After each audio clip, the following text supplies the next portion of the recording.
Assalamu alaikum görüşler, at sүйүүчүлөр. Bugün ушул 1 жашардагы тай сатууга чыкты.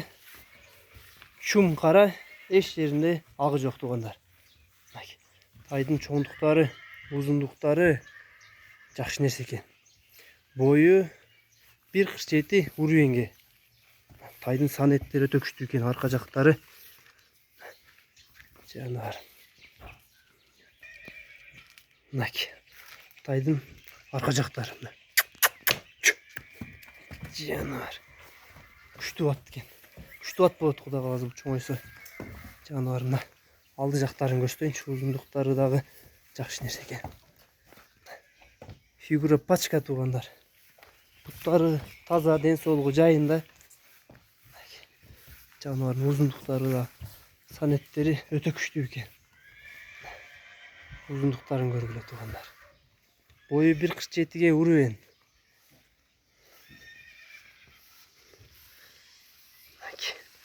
Фигуралар өтө сонун. Ат болсо күчтүү ат боло тургандай экен да. Аламан улактын аты болот экен. Жаныбар. Алды жактарында да кашкалары жок. Чум кара экен, полный. Толук көрүнүшү.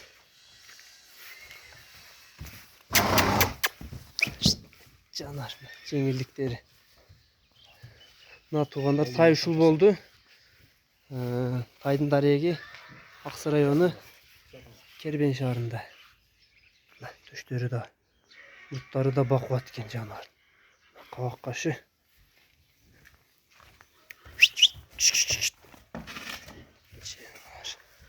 Узундуктары дагы жакшы экен.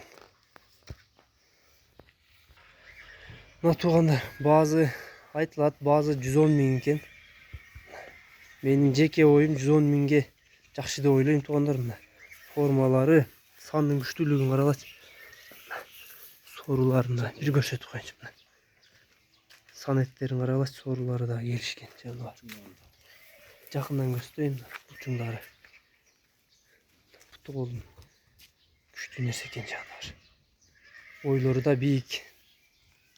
Кимде ким ат кылам дегендер үчүн менин жеке советим туугандар, ат кылсаңар жакшы нерсе болот экен.